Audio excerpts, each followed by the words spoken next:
Chapter 1. 3. The Hellenistic Kingdoms. The cultural atmosphere of the 1st century owed its origin not only to the political organization of Rome, but also to the diffusion of the Hellenic spirit, which had permeated both the West and the East.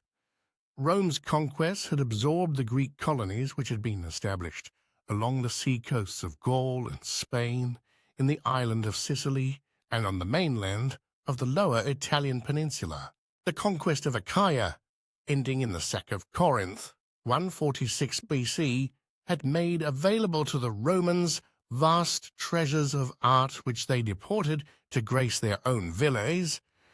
Greek slaves, many of whom were more learned than their masters, became part of Roman households. Often they were not only employed in the more menial tasks of the house, but were teachers, physicians, accountants, and overseers of farms or of businesses.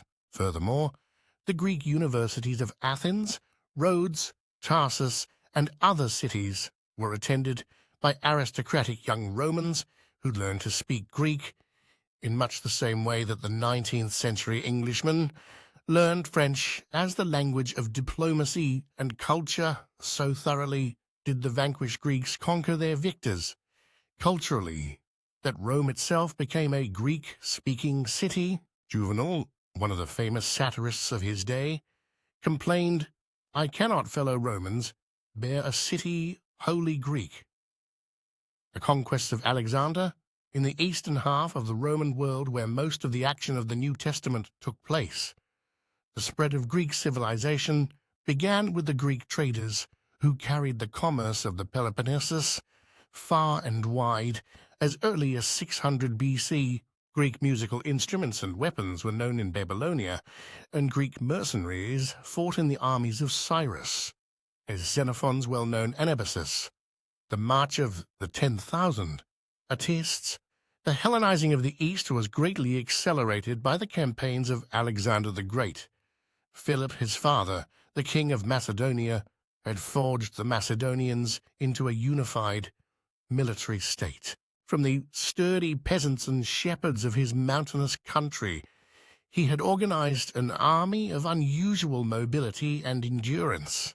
In 20 years' time, Philip succeeded in making the Greek city-states subservient to Macedonia. When Philip died in 337 BC, he had completed an alliance with the Greeks by which he hoped to undertake the conquest of Asia. Alexander possessed his father's aggressiveness and military genius overlaid with a thicker veneer of Greek culture. He had been brought up on Homer's Iliad under the tutelage of Aristotle, so that he had profound admiration for Hellenic traditions and ideals. In 334 BC, he crossed the Hellespont into Asia Minor and defeated the Persian forces at the Battle of the Granicus River. He liberated the Hellenic cities of the coast and then penetrated the hinterland. He routed the Persians again at the Battle of Issus, which gave him command of all Asia Minor, and then he turned southward down the Syrian coast into Egypt, where he founded the city of Alexandria. Having subdued Syria and Egypt, he moved eastward and inflicted a final defeat upon the Persian army at Arbela. In rapid succession, he occupied Babylon and the capitals of Persia, Susa, and Persepolis. The next 3 years were spent in consolidating the new empire. Alexander encouraged the marriage of his soldiers to Oriental women. He began the education of 30,000 of the Persians in the Greek language. Through further campaigns in India, he extended the borders of his domain to the Indus River. He established numerous colonies, and he explored country which had not up to that time been seen by Europeans. Upon his return to Babylon, Alexander began preparations for the invasion of Arabia, but he was not destined to complete them. If he had succeeded in partially Hellenizing the East had also partly Orientalized him. He took on more and more of the attitude of the Oriental despot and became increasingly arbitrary and suspicious. The luxury and the revels of Babylon weakened his constitution so that he contracted fever and died in 324 BG at the age of 32. Alexander's empire did not long survive his death. He left no heirs who were capable of managing it, and finally it was partitioned among his generals. Ptolemy took Egypt and southern Syria. Antigonus claimed most of the territory in northern Syria and West Babylonia. Lysimachus held Thrace and western Asia Minor, and Cassander ruled Macedonia and Greece. Antigonus's territory was taken by Seleucus I after the Battle of Ipsus in 301 BC, and the kingdom of Lysimachus was also absorbed into the realm of the Seleucidae. The constant hostility between the Seleucidae of Syria and the Ptolemies of Egypt kept Palestine between the hammer and the anvil. The coastal plain of Sharon was the corridor along which the armies of these two powers marched to war. The varying fortunes of conflict put Palestine sometimes under the dominion of one, and sometimes under the dominion of the other, the Seleucidae in Syria. The Seleucid dominion in Asia Minor gradually diminished as the local people asserted their independence and founded kingdoms of their own. In Syria, however, the rule of the Seleucidae was maintained, and their influence was potent in the political affairs of Palestine. In the year 200 BC, Antiochus III of Syria, called the Great, defeated the Egyptian army under a general named Scopas at the Battle of Panias, near the springs of the Jordan in northern Palestine. In 2 years, Antiochus III gained control of all of Palestine and became the new overlord of the Jews. His attempt to Hellenize the Jews provoked the Maccabean revolt, which resulted in the revival of the Jewish Commonwealth. Their rule ended when Pompey made Syria a Roman province in 63 BC. The effect of the Seleucid dominion was tremendous.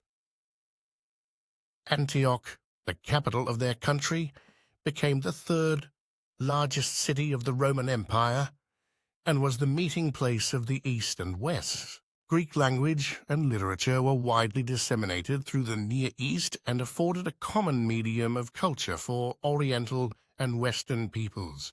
Many of the cities of Palestine, especially in Galilee, were bilingual, and their religions savored both of Eastern and Western deities. The Ptolemies of Egypt, similar to the career of the Seleucidae, was the reign of the Ptolemies in Egypt. The rivalry between the two kingdoms was bitter and caused numerous wars of varying fortunes. With the death of Cleopatra in 30 BC, the last of the Ptolemies perished, and Rome annexed Egypt to serve as her granary. The city of Alexandria grew in importance and became an outstanding mart of commerce and a center of education. Under the patronage of the Ptolemies, a great library was founded in which the chief literary treasures of antiquity were preserved. Its librarians were noted scholars and initiated the study of the Greek grammar and of textual criticism. The Jewish influence in Alexandria was strong from the founding of the city. Alexander himself assigned a place to Jewish colonists and admitted them to full citizenship. Under Ptolemy Philadelphus, 285 246 BC, the Jewish scriptures were translated into Greek. This version, known as the Septuagint, became the popular Bible of the Jews of the Dispersion and was generally used by the writers of the New Testament. When they used the Old Testament, they took most of their quotations from the Septuagint. Its Greek varies in quality from book to book.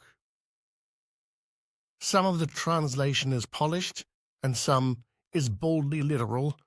It is nevertheless a valuable aid for present Bible study because it shows how the translators interpreted the Hebrew Scriptures, and sometimes its renderings reveal that underneath them is a Hebrew text differing markedly from the one which is extant now. The constant wars of the Seleucidae and the Ptolemies brought radical increase in taxation of their lands, so severe was the drain upon the public treasury that the peasants, on whom the burden rested most heavily, were reduced to abject poverty. The Punic Wars of Rome destroyed Egypt's western markets, and consequently, trade languished. Popular unrest culminated in revolt against the government, or in the abandonment of property, which could no longer be utilized profitably because of the excessive taxation. There was a marked decline in the fortunes of both kingdoms in the 1st century before Christ, which perhaps accounts for the ease with which Rome overcame them. Cultural effects. The political effects of the Hellenistic conquest of the East were not lasting. The Seleucidae and the Ptolemies were regarded as foreign dynasties who did not belong to the people, and while they were supported by the ruling class, they never succeeded in making their realms wholly Greek in character.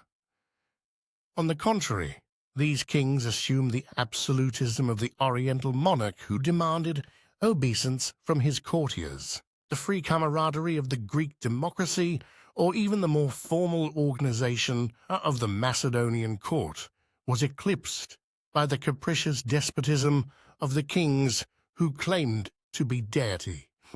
Jesus alluded to the Seleucidae and the Ptolemies when he said that the kings of the Gentiles call themselves benefactors, Luke 22:25.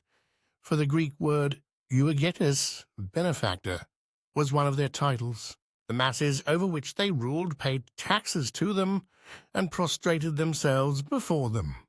But they would have done the same for any other master. Culturally, the Seleucidae and the Ptolemies introduced Greek customs and manners in the East. Greek architecture prevailed in the urban centers where they lived.